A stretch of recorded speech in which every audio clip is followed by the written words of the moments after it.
being the last speaker of the session, I would like to dwell maybe 5 minutes on the theory of ICT in education, which will surely redefine education. And I'm sure that you are familiar, or the term is quite familiar to you, ICT or ICTs, Information Communication Technologies. Of course, it's our educational term. I think the industrial term would be IT, which everyone is familiar, information technology. And how? So I would like to begin with the first question, and that is this. See, what should be the role of ICT in education? And moreover, the next question would be, what should be the role of education in the information era? And here, I represent Cordova Publications, and I associate with them just because they use a lot of technology in education. Okay, so the question is clear: role of ICT in education and role of education in the information era. And see, before I start, I would like to tell you an instance from Children's Machine. It's a book written by William Peppard. And in this book, Children's Machine, he says 3 groups of professionals are traveling 100 years into future to see how things have changed with their professions: surgeons, bankers, and teachers. And you know, surgeons are quite embarrassed as they enter the operating room or the operation theater, because they cannot operate any gadgets there, all electronic gadgets, and they find it very difficult to operate it. And bankers, naturally, they were living here 100 years back, and 100 years into future, they are also stunned to see people queuing up the roadside to take money from the ATMs, which was not there in their distant dreams.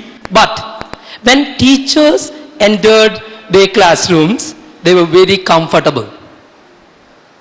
The same desks, same benches.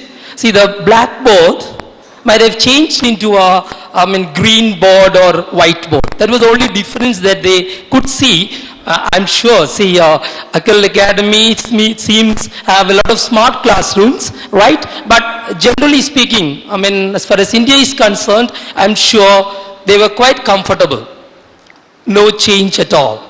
Okay, but there's a big change happening. See, this is the story. It's here. William Peppard's Children's Machine and Peppard's Time Travelers. Okay, but when it comes to the next slide, what do you see? Yes, these are our students, and they are digital natives.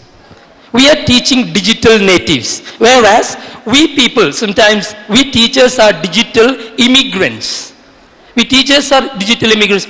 And it is often said that digital natives often say they have to switch off power, or they have to power down as they enter the classroom. Why? Because they are quite active outside the classroom. They spend a lot of time in mobile gaming.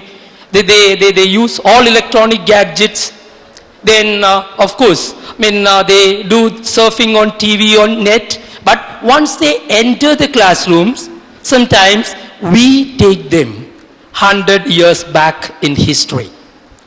So, what are we to do about it? Okay, and these digital natives to a certain extent love digital way of learning.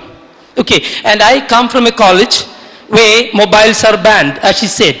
But often they carry 2 mobiles in the silent mode. Okay, and they don't talk to each other. Instead, they often put their hands into their pocket and send a message to the person who is sitting next to him or her. So they are so techno-savvy, so why can't we think of teaching them the digital way? There's a question that there's the role of education in the information era. And digital immigrants have their accents very rooted in the past. I'm sure we often send a mail, but then we phone up and ask whether he or she has received the mail. Why? Because we are quite confident with the older technology, the technology which is familiar to us. Okay, so that digital immigrant nature is there for us teachers, and for students they are digital natives. So how to handle them? How to engage them, as it is said. Okay, and let me tell you, to a certain extent, ICT is a solution, one of the solutions in redefining the education, and let's see how. So that's why I said I'll be dwelling, digitization. I'm sure you're familiar with this term, digitization. See, everything can be digitized. What are the things that we use in our classroom? See, of course, text, pictures, voice, video, everything can be digitized. So the whole classroom can be digitized, and it can create a kind of learning environment where students pick up their lessons stress-free. As somebody said, see, it has to be stress-free, and the students should be happy in the classroom. So it's all said. But how to do it in the classroom is the main question. Okay, now, let me, this is quite interesting. Again, I got this from the net, the teachers' concerns, right? See, the first teachers' conference in 1703, the teachers very much concerned about, see, students today can't prepare back to calculate their problems. They depend on their slates, which are more expensive. What will they do when the slate is dropped and it breaks? They'll be unable to write. See, the teacher is always with the old generation. If one breaks the slate, because they don't know how to prepare, the writing material from the back. See the next one. This is Principals Association in 1815. Students today depend on paper too much. They don't know how to write on a slate without getting chalk dust all over themselves, right? They can't clean a slate properly. What will they do when they run out of paper? Again, the concern of the teacher. See the next one. Again the teachers' concerns. See, it's National Association of Teachers in 1907. Students today depend too much upon ink. They don't know how to use a pen knife to sharpen a pencil. Pen and ink will never replace the pencil.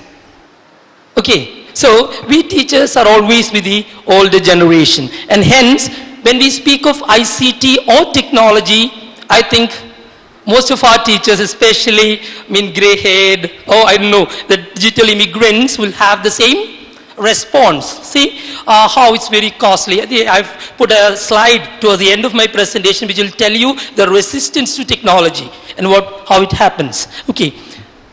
Another one. The rural American teacher in 1928. Students today depend upon store-bought ink. They don't know how to make their own. When they run out of ink, they will be unable to write words or ciphers until their next trip to the settlement. This is a sad commentary on modern education. Yes, okay. So these are the concerns of teachers, and okay, let me come back to my presentation. Is ICT in education. The ICT as a subject. I'm sure there will be some computer teachers here, but that's not our subject. Next one, ICT as a tool to support traditional subjects. Computer-based learning presentation. That's one topic which I will be dealing with. The second one, ICT as an administrative tool. Education management, information systems, etc. The last one, ICT as a medium of knowledge exchange.